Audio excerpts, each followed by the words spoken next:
playground. Hooray! When I think of taxidermy, I think of a natural history museum, or a deer head on a hunter's wall, or someone who might have a little too much trouble letting go of their beloved pet. The word sexy never came to mind. I'm Lexi, and this is Delightfully Different. My next guest has brought sexy to taxidermy, along with whimsy and cuteness. Hi, my name is Caitlin, and I'm a taxidermist with Showtime Taxidermy. So Showtime Taxidermy, it's you and several other women who are in this business together? So it is mostly me. I am the artist. I do all of the taxidermy and creating. My sister and her husband, my daughter and my son, they are with me at all of the curiosities and oddities expos that we've been at, helping me. So this is a family affair. Yeah, it is. Okay. And you are based out of Austin, Texas? I was based out of Austin. I'm in the Waco area now. Okay, so you're still in the state of Texas, and you taxidermy something very specific. Tell us about it. So I taxidermy small animals, and mostly rats, some rabbits and squirrels. The thing that really sets them apart is that I adorn them in costumes, specifically in the burlesque showgirl style. They all seem to be dancing or doing some sort of acrobatic event. They're very lively. I do all of the taxidermy, so they don't come from a pre-created form, and I'm able to pose them in all sorts of dancing acrobatic positions. So how long have you been doing this? I'm at about year 3 with this. So you've been doing taxidermy for 3 years, or specifically the rats and the small animals? This is what I started with. And Okay. I've been doing that for 3 years. So when people think of taxidermy, they typically would picture deer heads and fish mounts and stuff like that. Right. Give me a deer to taxidermy, and I honestly wouldn't know left from right on that. I would do a terrible job. I learned by practicing on these small animals on my own, looking at tutorials online, and I really enjoyed doing this and was pretty good at it. So that's where I stuck. How did you end up getting started? Did someone point it out to you, or where did you discover this? So we are a unique family, and my daughter actually, on crap night, we like to do lots of projects, from Halloween costumes to sculptures to paintings. She was the one who said, "Mom, I want to learn taxidermy." She's about 12 at the time. Wow. And I said, "Oh, we can't do that." And then I was like, "Well, maybe." I don't know. So I started doing some research, and I was like, "Oh, wow, we could do this. We could do this." Because what I do is, since it's on a small scale, it's more of a dry preserve method than doing all of the tanning and things that go into the bigger taxidermy pieces. So we had a lot of the supplies already at home, and my sister came over and we made little mice, and they were comically bad, and we loved it. So we did it again. And after about 3 or 4, the obvious next step was, let's put them in sexy outfits. Obviously. And so we did. And it was actually my sister who posted it online, and people were over the moon. They were like, "This is too fun. I would totally buy this." And I thought, no way, really? People would buy this? So I made a couple more, and they got sold. And then it's now my full-time business. And why did you decide to go with it's mainly rats that you're selling that I see online? Why did you choose them mainly? A couple of different reasons. I've always been really interested in taxidermy, and animals that are more exotic or hunted or things like that. They're not very easy to find as far as purchasing taxidermy if you're not yourself a hunter, and they're very expensive, and rightfully so. The amount of work that goes into those bigger pieces it's just insane. And when it comes to rats, they're snake food. I buy them frozen, and I'm able to buy them in large quantities. And so they're a common animal that's a small size, and I can sell them at what I think is a pretty reasonable price. And it creates this level of accessibility to taxidermy that a lot of people don't have, where because it's a smaller animal, it's not thousands of dollars to buy a piece. They're only 185. So it's much, much easier for more people to be able to enjoy taxidermy. And it seems like probably easier to get as well. So these animals were going to end up being food for another animal until you purchase them. You're basically getting them from like a pet store. Yeah, I buy them online because I'm buying in a larger amount and I don't like to waste. So the bones, all of that, I have an artist who's also in Texas that they make bone jewelry out and art pieces out of what I don't need. And so we're able to make the most of it. Yeah. Wow. Okay. So you have to remove the inside of the animal before you taxidermy it. And then you give the bones to your pal to make jewelry. And then what do you do with the rest of the inside of the animal? Oh, that process. By the time you're at the bones, the rest of it's kind of a grossness that you just throw out. But, but we're making a lot of we're making a lot of beautiful art out of it. And so I've said to customers before, I'm like, this rat could have become snake poop, but instead it's this fabulous showgirl, which is a little bit more fun. Do you ever get grossed out, or in the beginning did you get grossed out removing the insides of the animal? Nah, I'm not that kind. I've always been fascinated with pretty much anything nature, biology. So getting my hands dirty has never been an issue for me. Oh, that's amazing. I couldn't do it. I would be at the first sight of blood. I start to faint. I don't want to see that stuff, but they're very cute once you've got them finished. Thank you. It's a bit of an homage to Walter Potter. Were you inspired by Walter Potter? I'm not familiar with Walter Potter.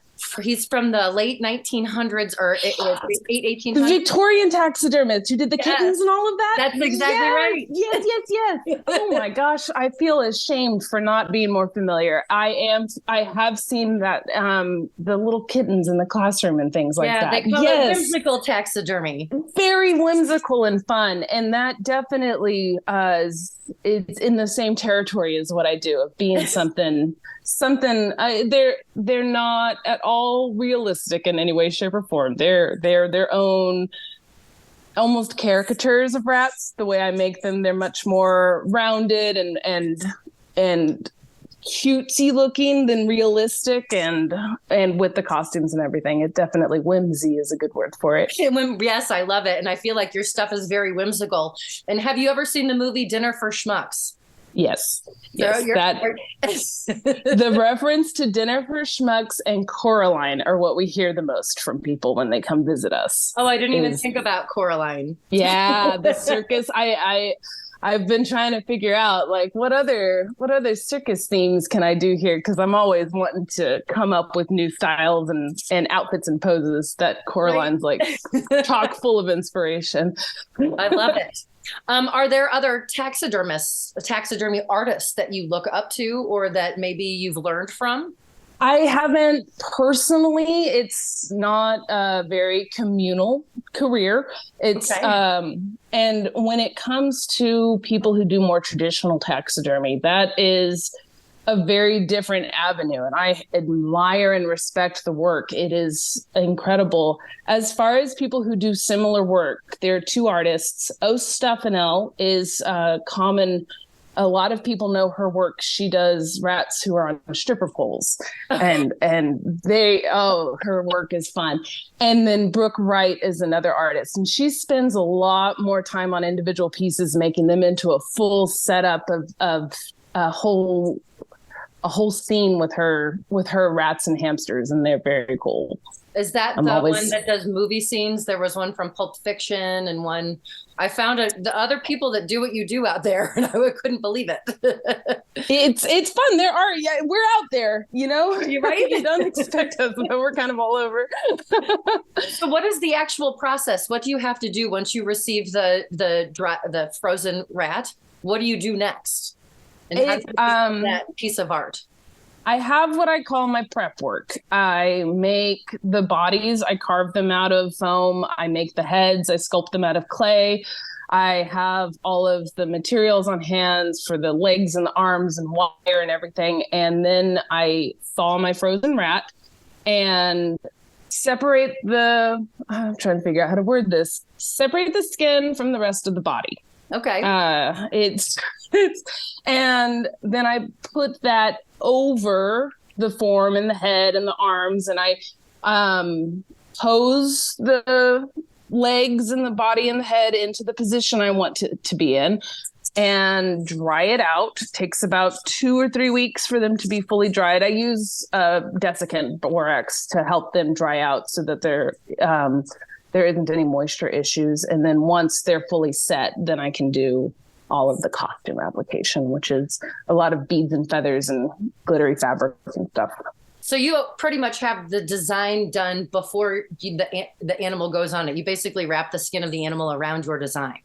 It's pretty streamlined at this point since I have 4 or 5 standard poses that I do. So I'll have a whole bunch of bodies in this pose, and then I'll call it hoop day. And all my girls who are on the hoops, that's what I do for that day. And then I'll have another day where they're on stands and they're in more of a standing pose day. So that's amazing. So where are you finding the teeny tiny feather hats? I make the hats. So I'm assuming you're making all this stuff. Like, what are the eyelashes made of? The eyelashes, they're from the beauty section of the store. Oh, really? Yeah, my daughter, she raids my eyelashes sometimes. She'll take out a strip of falsies and I'll be like, hey, and she's like, I am out. I needed some. Well, I guess you can get them at the dollar store these days. Yeah. And so the inside of them is either clay or like foam. You fashion them out of foam. Clay, foam, and wire. If you were to scan it with a metal detector, you would see wire and pins going through, and that creates the skeleton that holds it up so that it doesn't flop over. Now, I understand that taxidermists like to use the term mounting instead of stuffing. Is this true, and why? Mounting probably sounds more of a professional description, whereas stuffing seems like something you would do to a teddy bear.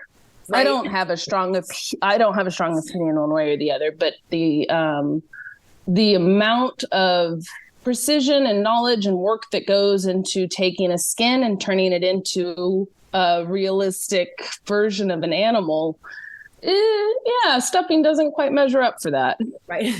Who's your clientele? Who's buying your stuff? A lot of women, predominantly women. Really? It's really fun. I vend with the Oddities and Curiosities show. I sell them online, and I go to not all of the shows, the ones that I can. So it's the time that I get to talk to people and see who's interested in my stuff and what pulled their attention. And I'll have some people who have never had an interest in taxidermy. It's felt very dark, negative, deathy, and they'll see my work and they're like, this is happy. This is happy taxidermy. And so I'll have people this is their first taxidermy piece. It's okay, I like this and I want this. And then some people who just they've got a ton of fun taxidermy in their collection already and want to add this to it. But it is predominantly women and from all walks of life. I'll have people who are themselves performers. I have had one of my favorite clientele was a woman who was a Vegas showgirl. She was in her 60s when I talked to her, but she used to be a Vegas showgirl, and she bought one of my rats. And I was like, okay, that's so cool. That's perfect. They do look like Vegas showgirls. yes. And I'll have people who are performers of burlesque and strip and all of that who are also like, this is too fun. And it's all over the place, people who are drawn to this. And I see that people, once they get one, they want more. They seem to want to collect them. Yes, and I'm all for it. I've had some people, especially with my online sales, it's like, I definitely have seen this face before.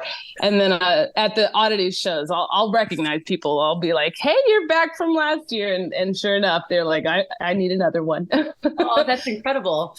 Can people request specific things for, if they want to order something from you, can they be like, I want a rat that's doing this?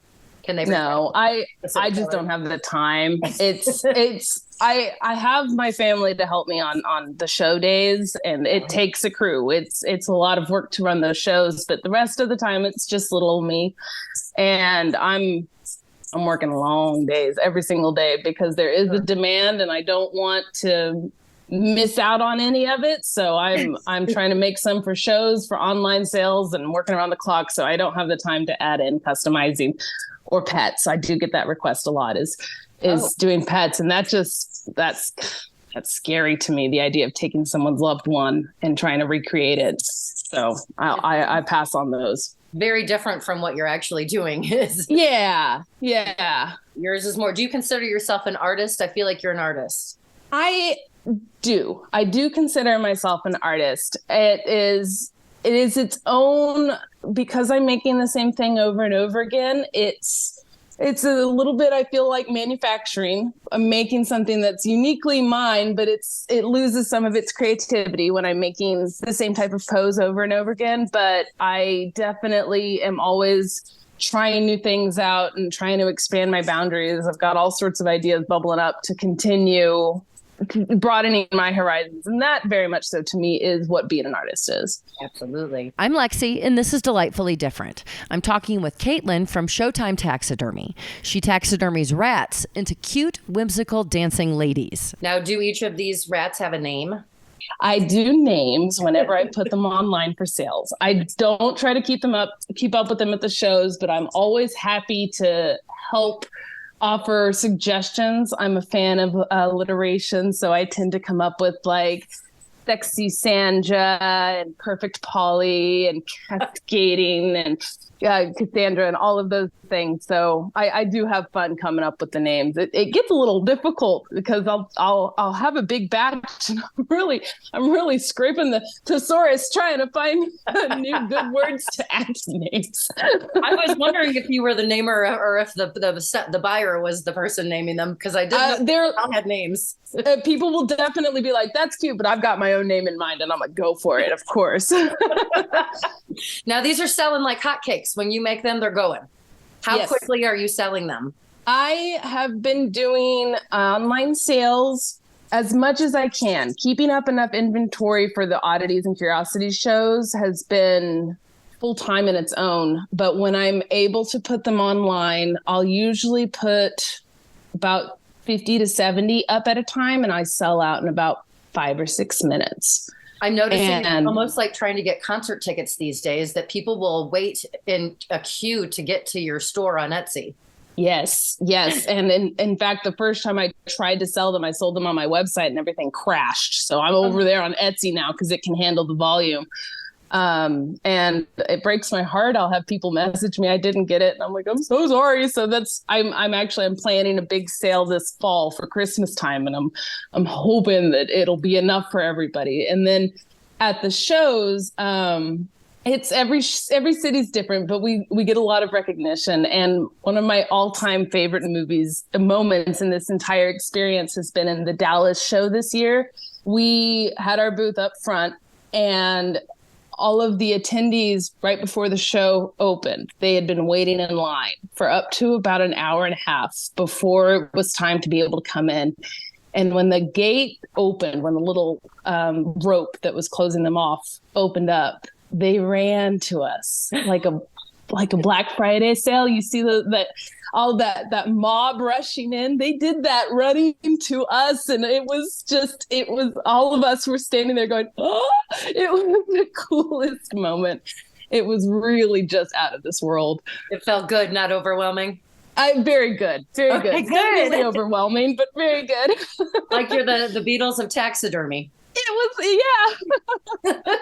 Now they're so popular that you have to actually put a limit on your sales. People can't buy more than 2. Yes, I have the limit at more than 1. It's 1 per person. So when people come back from other sales, they'll buy more. But it's just part of that is I want to give everybody a chance, and part of that is I am hoping nobody's buying up my stock and reselling it in their oddity stores. There's only so much control I have over that, but right. I think being able to sell them individually, part of what I really like about what I do is keeping it a good price. A lot of people have told me I should raise my prices, but I am very happy with what I'm making from it. And I'm very happy that it's something that a lot of people can afford and enjoy. And so somebody buying it and marking it up and reselling it, I'm not thrilled with that idea. So try to avoid that. When you started and your family came up with this and your daughter was coming up with the idea, did you think that you would be this successful? It's funny. I was getting some momentum going, and they were definitely popular, but I wasn't that fast at making them. And I remember my mom, she's a very organized project managing type personality. She came up to me with spreadsheets that she had made she was like, this is how many rats that you would need to make per month to sell to make this amount. And if you were to work another part-time job and do this. And I was like, that's okay. All right, we got a plan. Like, I'm going to try this. This is definitely out there. And then it's just, the momentum hasn't stopped. It's just gotten better and better. And I'm set. I'm good. I don't have to worry about spreadsheets. So it is way beyond my wildest dreams. So your parents are obviously cool with your career and your hobby. Is there anybody in your family that's not cool with it? That's like, or friends that are like, what are you doing? I was reflecting on that idea, thinking about this upcoming interview, because you ask your other interviewees this question about how family feels about it. Yeah. And I remember early on in the process, I was sort of like, I don't know, tiptoeing around it, trying to figure out, like, is this too weird to do? And my mom smiled at me and she's like, Caitlin, you have been you for a very long time. she was like, this is so exactly the kind of thing you should be doing. And I have had just this incredible amount of positive support from everybody in my life.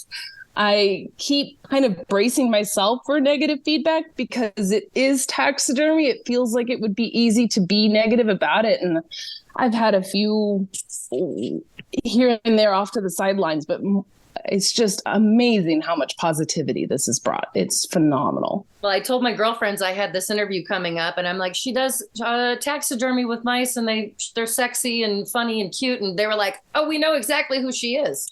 They already are familiar with you. I was like, that's her. That doesn't get old. I cannot tell you. I've had these moments. My older sister, she's a high school teacher, and she brought up my job when talking about careers and different ways to make money. And they were like, oh, Showtime Taxidermy, that's your sister? That's crazy. And I was like, what? That's awesome. People know my business. That's crazy. Do you ever get harassed by like animal rights people? No, and that's part of what I was talking about, like expecting sort of negative feedback, but I really haven't. Good. The crowd I'm interacting most with are the people who are going to these oddities and curiosities festivals, and this is very much their bailiwick. They are here for bones and bugs and taxidermy and odd stuff. So they're not coming with that kind of drama. This is what they like. So someone would have to actually seek you out if they were going to harass you about this. Hopefully that doesn't happen. I would love for that to not happen. I hope it doesn't happen either. So these, if you want to purchase one of these, they cost about $180. Yep. $185. So. $185. How much does it cost to make one? It's mostly the opportunity cost of time. Material wise, though, they're not exorbitant.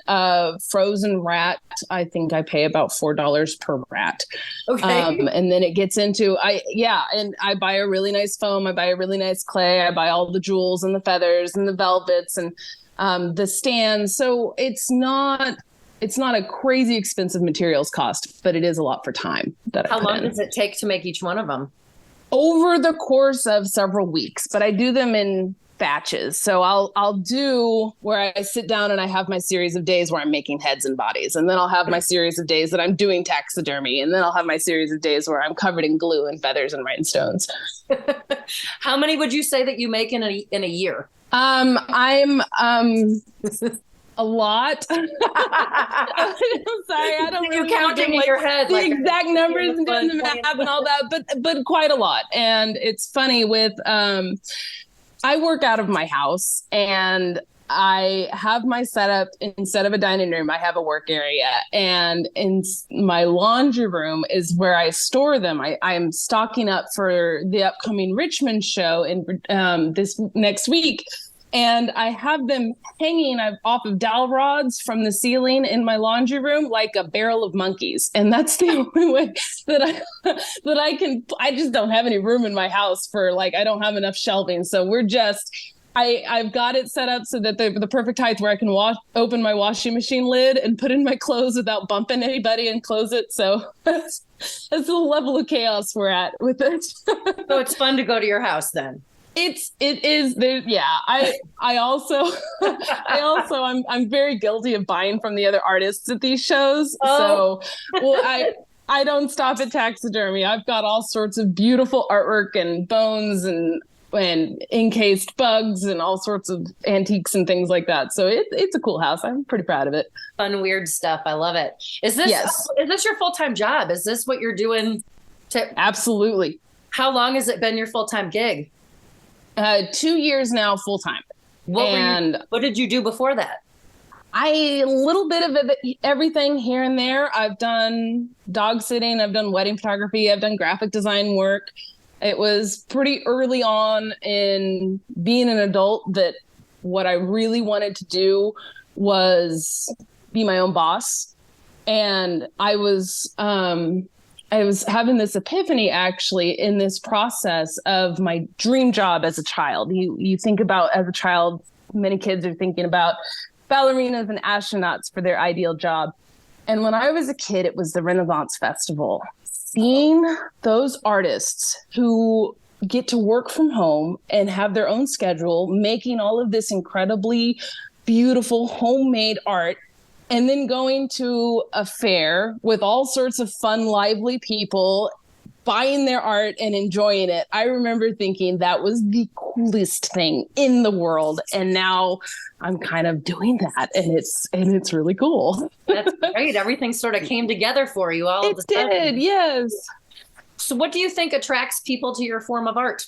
I think that's a fun question.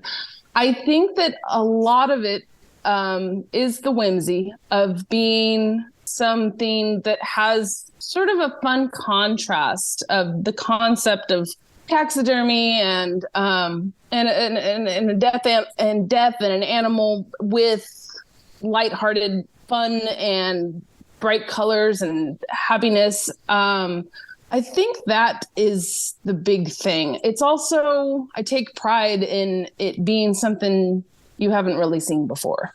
It stands out as being not an everyday item. It is definitely not an everyday item.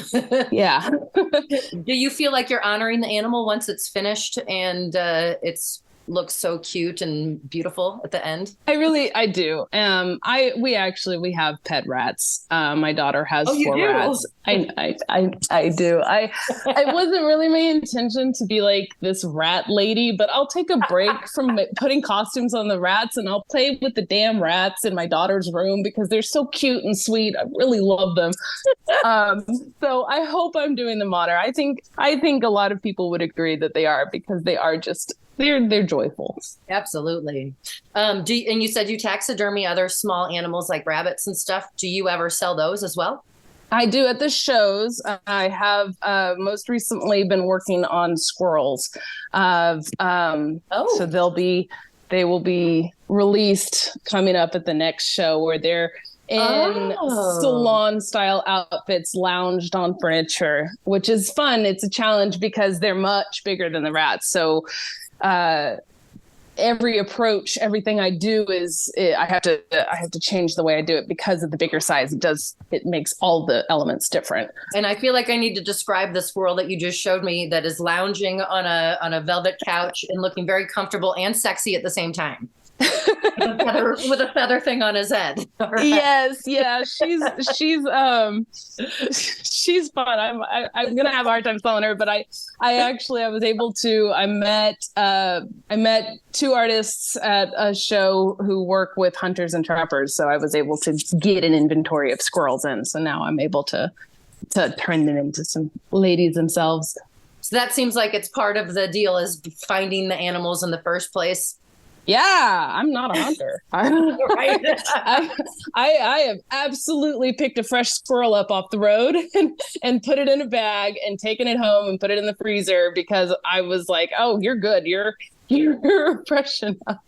But I kind of figured that's how you got all of them until I realized that they were frozen and purchased. I like the chance to clarify that my house is not heavily infested with rats. I'm not catching these in traps because it never occurred to me that somebody might assume that. And it has been asked. And so the chance to say, oh, no, these guys aren't running around the property, it helps. That is too funny. Now you said you're moving up, you're going to do some other animals, and you got the squirrels. Do you plan on growing your business in any other fashion, like hiring a staff or anything? No, I don't. It's something that I've talked about, and the level of just the minute details, it's not something I think that would be very easy to train, and I wouldn't even know it. I'm at a size that I really like for my business. I'm busy, I'm doing well, and I don't feel the need to try to add in the elements of employees and things like that. That being said, my daughter has certainly helped me out on little tasks. She in particular, but my son also. They're always looking for a chance to make an extra buck, and I've usually got a task for them somewhere that I could get their help with. Do you think that either your son or your daughter, or maybe both of them, will take over the family business someday? I don't know. I have no idea what the long-term future is. I would love it. Both of them are also very creative people. My daughter in particular, I would picture her though finding her own artistic endeavor and doing something similar. So I'm not banking on her following in the footsteps or anything like that, but it's certainly a fun high school job now to help out mom with her taxidermy rats. Absolutely. Well, yeah. A couple different places people can buy from you. One of them is your Etsy shop. What's your Etsy shop called? Showtime Taxidermy. Showtime Taxidermy, and you only have them certain times a year, so your next sale's happening in the fall? Yes, and on social media, as well as our website's newsletter, we make a lot of announcements once we have the date and the time set. So if someone wants to get one online, they got to be there ready when it goes on sale. Otherwise, they're probably going to miss out. And then You're also on the Odysseys and Curiosities Expo that's touring around the country. And you've got a couple dates that you're on. What's coming up that you're going to be on? This week is going to be Richmond, Virginia for August. And I'm going to be in Denver, Colorado at the beginning of October. So Being based out of Texas, they travel all over the country. And I wish I could go to Seattle and to New York. It's too much. I need the time to be home making these. But those are the shows we have left for this year. All right. So if you want to get the Showtime Taxidermy gorgeous rats, now people know where to go. And can we follow you? What's your Twitter handle? Do you have a TikTok handle or anything like that you'd like? We're on TikTok and Facebook and Instagram, and it's Showtime Taxidermy. You'll find us. I'm a better taxidermist than social media manager, but I pop in sometimes and respond. I will put all your social media handles out there, and I'll post a link to your website as well so that people can get to you and get a hold of you. Thank you. Thank you so much for taking the time to talk to me today. This was definitely delightfully different. This was such a pleasure, Lexi. I really appreciate it. Caitlin and Showtime Taxidermy's products are hotter than Taylor Swift concert tickets. If you're in Richmond, Virginia or Denver, Colorado for the Oddities and Curiosities Expo, stop by and see Showtime Taxidermy. And if you're looking to buy one, you better be there when it opens. And you'll have to join her mailing list to find out the exact day and time her Etsy store sells them again. Thanks for joining me this week on Delightfully Different. If you or someone you know lives life differently, email me, lexiontheradio@gmail.com. That's LEXI on the radio@gmail.com. Or stop by delightfullydifferentpodcast.com and have a delightful week.